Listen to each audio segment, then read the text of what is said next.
भगत सिंह ने यही कहा था कि मैं तो यथार्थ में विश्वास करता हूँ, रियलिज्म इज़ माई कल्ट, कि जहाँ पर मैं बहस नहीं करूँगा वो यथार्थ है। और यथार्थ जो आज किसान दिखा रहे हैं वो है कि सब कुछ करने के बाद उनके मतलब बच्चा जो है वो भूखे हैं, और आप फिर उनकी विद्या भी छीन रहे हैं। अभी ये तो पार्लियामेंट में गई ना, एक पॉलिसी बनाई गई जिसे अब नेशनल एजुकेशन पॉलिसी कह रहे हैं, वो तो कहीं डिस्कस भी नहीं हुई। नमस्कार, मैं अभिषेक वर्मा, न्यूज़ आर्यावर्त टाइम्स में आपका स्वागत है। आज हमारे साथ मौजूद हैं क्रांतिकारी शहीद भगत सिंह जी के भांजे प्रोफेसर जगमोहन सिंह जी। आज हम बात करेंगे शहीद भगत सिंह जी के विचारों के बारे में। नमस्कार। नमस्कार, आपके सभी स्रोतों को मेरी आदाब, नमस्कार, सत श्री अकाल। बड़ी खुशी है कि आपसे साथ बात हो रही है, और आज ही क्योंकि हम चिंता कर रहे थे कि हमें भी बहुत खुशी है आज ऐसे महान क्रांतिकारी के भांजे के साथ हम बैठे हैं आज। नहीं, वो तो सभी का, क्योंकि वो जो हमारी कौमी मलकियत होती है वो सबकी साझी होती है। उन्होंने जो भी किया वो परिवार के लिए नहीं किया, समाज के लिए किया, तो हम सभी को उस पर, और आज ख़ास तौर पर जो उनका मैं समझता हूँ संदेश साझा करने वाला है कि 2 फरवरी 1931 को वो अपना मतलब एक मुआवजा लिख रहे हैं कि आने वाला वक्त में क्या क्या समस्याएं जो हैं उनका समाधान जो है संपूर्ण आज़ादी बनाएगा। तो उनकी चिंता उस वक्त भी किसानों की थी। तो ये उनकी राइटिंग्स में से मैं आपको पढ़ के बताता हूँ। तो उन्होंने कहा कि आज जो काम करने वाले हैं वो क्या है। कहते कार्यकर्ताओं के सामने सबसे पहली जिम्मेदारी है कि जनता को जुझारू काम के लिए तैयार करें और लामबंद करें। हमें अंधविश्वासों, भावनाओं, धार्मिकता या तटस्थ के आदर्शों से खेलने की ज़रूरत नहीं है, वो लोगों के निजी रहने चाहिए। हमें जनता के सिर्फ आधी रोटी का वायदा नहीं करना चाहिए, और जो भी वायदे करें उसको संपूर्ण और ठोस होने चाहिए, और उस पर हम ईमानदारी और स्पष्टता से बात करेंगे। हम कभी भी उसके मन में भ्रमों का जमघट नहीं बनने देंगे। क्रांति जनता के लिए होगी और वो स्पष्ट उद्देश्यों के साथ होगी। और सबसे पहला उद्देश्य होगा कि आप मतलब खेती पे अजारेदारी नहीं करेंगे, किसानों के कर्जे समाप्त किए जाएंगे। क्रांतिकारी जो राज्य अब होगा उसकी स्पष्टता यह है कि वो भूमि के सुधारों के लिए और साझी खेती को चलाने के लिए मददगार होगा। रहने के लिए हर आदमी को आवास की गारंटी होगी। किसानों के लिए मतलब बार बार उन पे कर्जा, उन पे टैक्स नहीं लगाया जाएगा, सिर्फ एक भूमि कर लगाया जाएगा, ताकि कर में, और कारखानों का राष्ट्रीयकरण करने के साथ देश में कारखाने लगाना हमें ज़रूरत होगी। और आम शिक्षा, वो भी फ्री शिक्षा जो है वो हर व्यक्ति को दी जाएगी।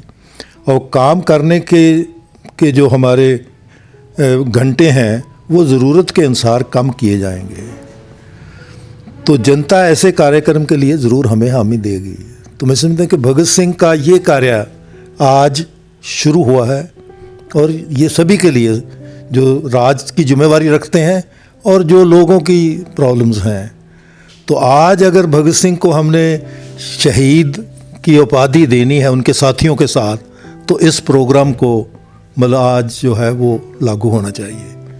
भगत सिंह जी का, शहीद भगत सिंह जी का एक किस्सा बहुत मशहूर है। बचपन में वो अपने पिताजी के साथ खेती करते वक्त उन्होंने ज़मीन में बंदूक को गाड़ दिया था। उसके बाद कहा था कि मुझे बंदूक बोनी है। वो देखिए, वो बड़ी इंटरेस्टिंग बात है, क्योंकि 1907 में साजीद सिंह, सूफी अम्बा प्रसाद, लालचंद फलक, लाला लाजपत राय, उन्होंने किसानों की मूवमेंट शुरू की। और उस मूवमेंट का जो ऐतिहासिक पक्ष ये है कि उस वक्त भी अंग्रेज़ों ने 3 ऐसे ही कानून लाए थे जिस पे वहाँ की उपज पे अपना हाथ, उनको ज़्यादा टैक्स लगाने, इसलिए भगत सिंह लिख रहे हैं उन पे टैक्स बढ़ाना, मतलब उनके हक को छीनना, कि ज़मीन का हक उनसे छीनना। तो उसके ख़िलाफ़ वो पगड़ी संभाल जटा मूवमेंट थी।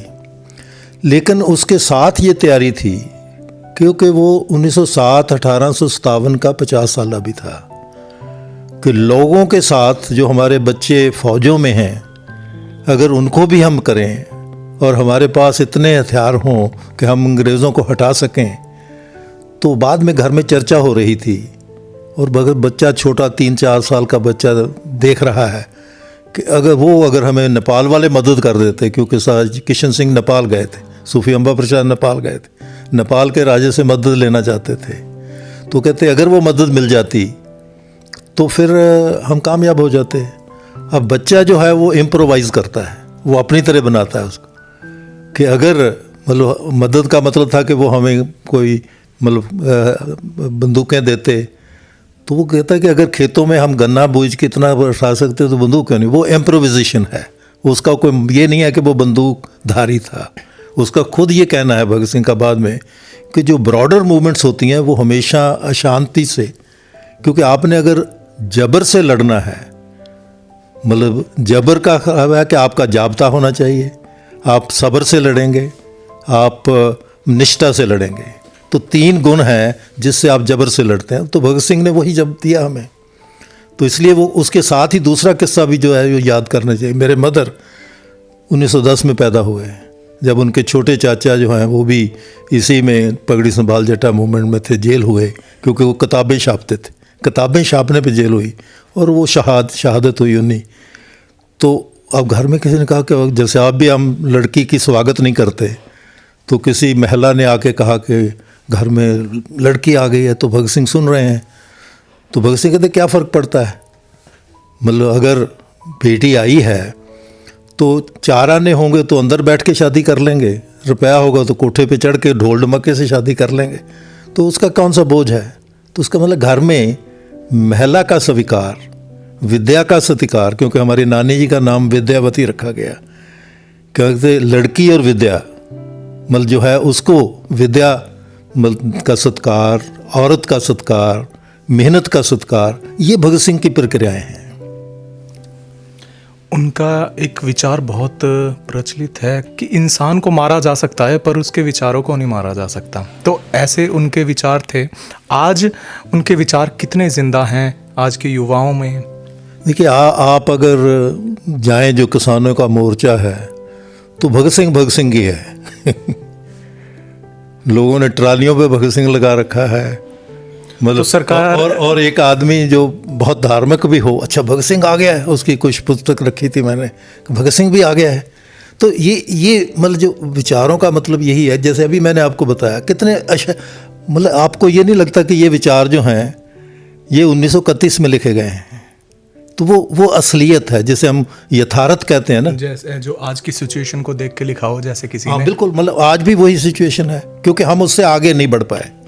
अगर सारे किसान भगत सिंह हैं तो क्या सरकार ईस्ट इंडिया कंपनी है? देखिए मतलब ईस्ट इंडिया कंपनी क्या थी, क्योंकि जो अपने मुनाफे के लिए काम करती है, मतलब वो जो मुनाफा है, और वो हमारी प्रक्रिया में हमारे धार्मिक तौर पर भी कहा गया है कि धार्मिक होने का मतलब है कि आप में संवेदनशीलता होनी चाहिए, आप दूसरे के दुख में साझे करें। तभी मैं कह रहा था कि अगर इतने लोगों को हम खिला सकते हैं तो सरकार को चिंता करने की ज़रूरत नहीं है कि आप किसानों को कह दें कि आप हर लोगों की जो भूख है उसका इंतज़ाम करेंगे, कम से कम रोटी तो देंगे ना, तो लंगर लगेगा।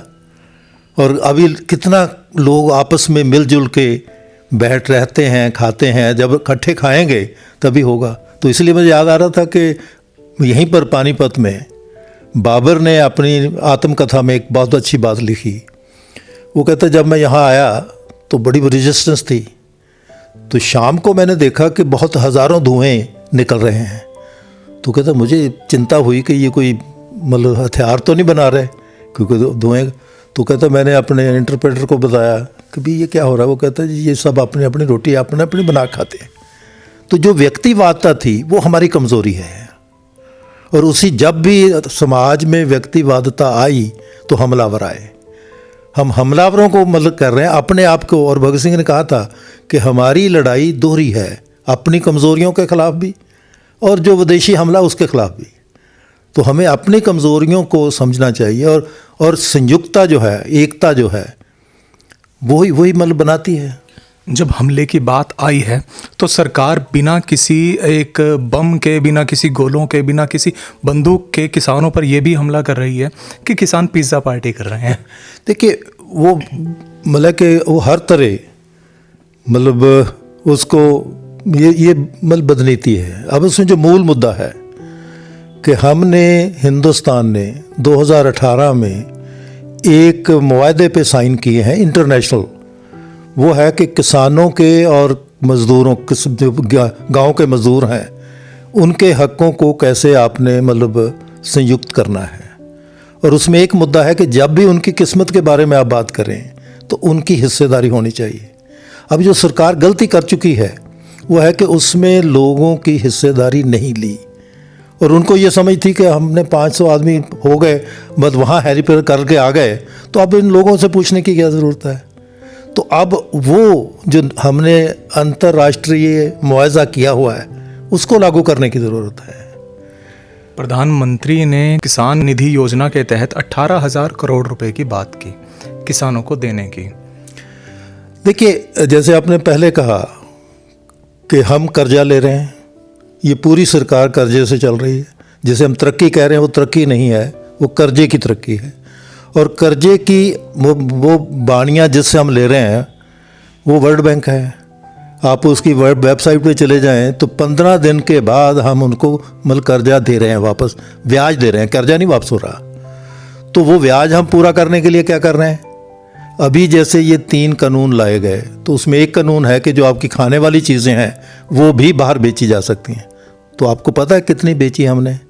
27,500 करोड़ रुपया हमने ये प्याज, आलू, चावल, ये सब खाने वाली लोगों की चीज़ें जो हम बाहर बेची, क्योंकि कर्जा वापस करना है।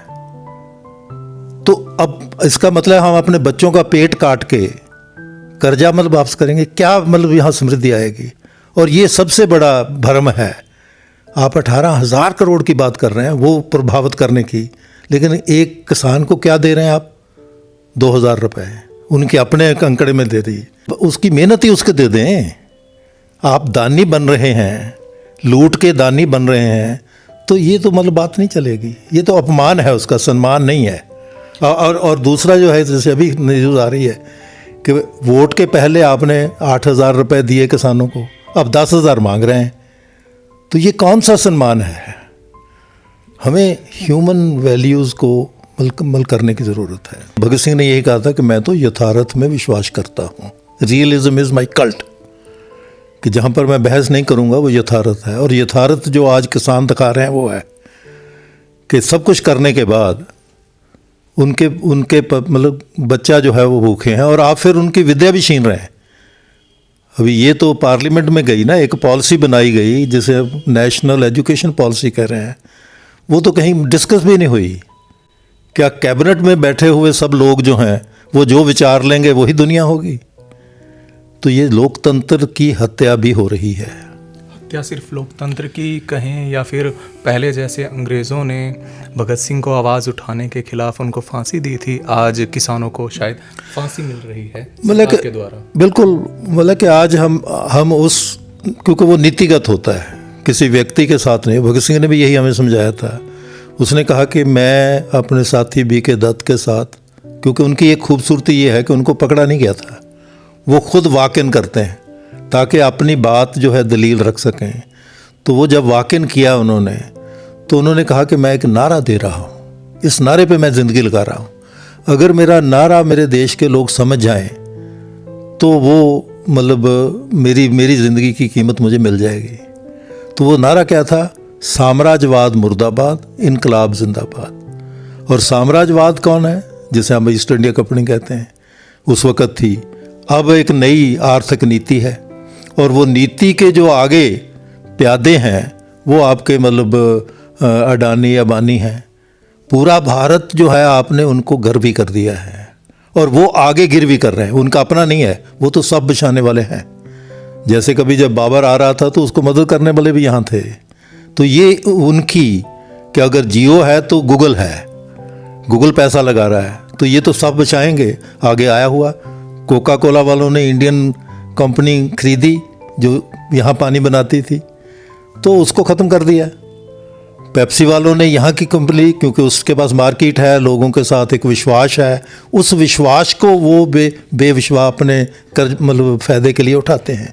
तो ये अडानी अंबानी जो हैं, ये भी अगर ये भारत में ही मतलब कर रहे हों, अब है कि आप देखिए ये जितने गोडाउन्स बन रहे हैं, आपको पता पैसा किसका लगा है? 800 करोड़ रुपया FCI ने लगाया है। वो उनकी निजी संपत्ति बन रही है और लोगों का पैसा लग रहा है। वो मतलब अगर उसको प्रॉपरली मतलब करते, आप यही गांव वालों को दे सकते थे, वो आप लगा लीजिए, ये मैकेनिकल हैंडलिंग हम पैसे लगा रहे हैं, आप इसको संभाल लीजिए, तो वो शायद उससे ज़्यादा कुछ कई लोगों को मतलब मिलती। तो इसलिए ये जो पूरा सिस्टम बदल रहा है, उसको मतलब विचार के सामने रख के ही ठीक किया जा सकता है। और मैं समझता हूँ कि अब जहाँ फंसी हुई है बात, तो वो तो अंतर्राष्ट्रीय जो आपके वायदे हैं उससे ही हल होगी ना, आप उसको लागू करिए। आपको क्या लगता है, सरकार किसानों की बात मानेगी, संशोधन करेगी, या फिर कौन सा देखिए हल निकालेगी? ये दोनों तरह है। अगर नहीं मानेगी तो बहुत बड़ा भारत का नुकसान कर रही होगी। मानने से तो आदमी बड़ा बनता है, और यही जो मैं कहता हूँ कि जो अंतर्राष्ट्रीय आपका वायदा है कि हम कोई भी नीति इनके बारे में, किसानों के बारे में, गांव के वर्कर के बारे में बनाएंगे तो उनकी हिस्सेदारी से बनाएंगे। आप उसके मान लीजिए कि ठीक है, हम इस फार्मूले से चलते हैं, ये ठप्पा लगा दीजिए कि जो हो गया ठीक है, इसको नहीं लागू करते। को जो आपने 27,500 करोड़ कमाना था कमा लिया, लोगों ने 100 रुपये किलो मतलब प्याज और 50 रुपये किलो आलू खा लिए। अब वो तो काम हो चुका है, अब आपका काम हो चुका है, क्योंकि इसीलिए आपने ऑर्डिनेंस लाए थे। अब उसको कानून ना बनाइए, उसको कहिए, यही हाई कोर्ट का, सुप्रीम कोर्ट कह रही है, यही जस्टिस काटजू कह रहे हैं कि इसमें सबसे अच्छी बात यह है कि आप इनको कहिए ये तो फ्रीज़र में लगा दिए, कानून बने रहेंगे, पड़े रहें, लेकिन हम दोबारा आपके साथ वो इस अंतर्राष्ट्रीय मुआहदे के अंदर मतलब बातचीत करेंगे। और सभी चाहते हैं, आप नहीं चाहते, हम भी चाहते हैं कि इसमें, ठीक भगत सिंह भी कहते हैं कि अच्छी तरह खेती कैसे चलानी है उस पर बात हो, ताकि आगे मतलब उसको किया जा सके। राजनाथ सिंह का कहना है कि 1 साल अगर किसानों को फ़ायदा नहीं हुआ, 1 साल देख लेते हैं, तो उसके बाद में हम ये बिल वापस ले लेंगे। वो मतलब ये बहुत ही, मैं समझता हूँ, घटिया बात है, क्योंकि ये कोई नया बात नहीं है। ये तजर्बे बहुत हो चुके हैं दुनिया में, हर जगह हो चुके हैं और हर जगह फेल हुए हैं। क्या ये कब्रिस्तान है? ग्रीन रेवोल्यूशन उस वक़्त हमें पे लगाया गया जब मेक्सिको में वो फेल हो चुका था। तो ये जो कहना है, तो हम कहते हैं कि आप साल बाद लगा लीजिए, साल बाद करिए हमारे साथ, बस इतना ही है। आप इसको बंद करिए, फिर देखेंगे कि मतलब कौन आने हैं। और ये भी जो है कि लोग पहली दफ़ा सरकारी नीति पे जवाब मांग रहे हैं, और वो हक हमें कॉन्स्टिट्यूशन ने दिया है, क्योंकि वो अदालत नहीं करेगी, नीति पे लोग मांगेंगे। और लोगों ने अपनी ज़मीर गहने नहीं डाल दी अगर उन्होंने वोट डाल के 500-550 लोगों को पार्लियामेंट में भेज दिया है। अगर वो नहीं काम कर रहे तो लोग पूछेंगे, और यही हो रहा है। तो धन्यवाद। तो अब चलते चलते आप भगत सिंह के विचारों से संबंधित कोई कहानी या कोई किस्सा या फिर कोई एक गीत? देखिए, भगत सिंह के शेर जो हैं, वो एक तो उन्होंने अपने छोटे भाई के नाम लिखा था कि उसे फ़िक्र है हर दम कि नया तर्ज जफ़ा क्या है, कि किस तरह आपको पीड़ित करना है। उसे फ़िक्र है हर दम कि नया तर्ज जफ़ा क्या है, हमें शौक़ है कि देखें सितम की इंतहा क्या है। धन्यवाद। पानीपत से सुरेश मित्तल, प्रदेश अध्यक्ष व्यापार प्रकोष्ठ जननायक जनता पार्टी की तरफ से सभी देश व प्रदेश वासियों को नव वर्ष की हार्दिक शुभकामनाएं।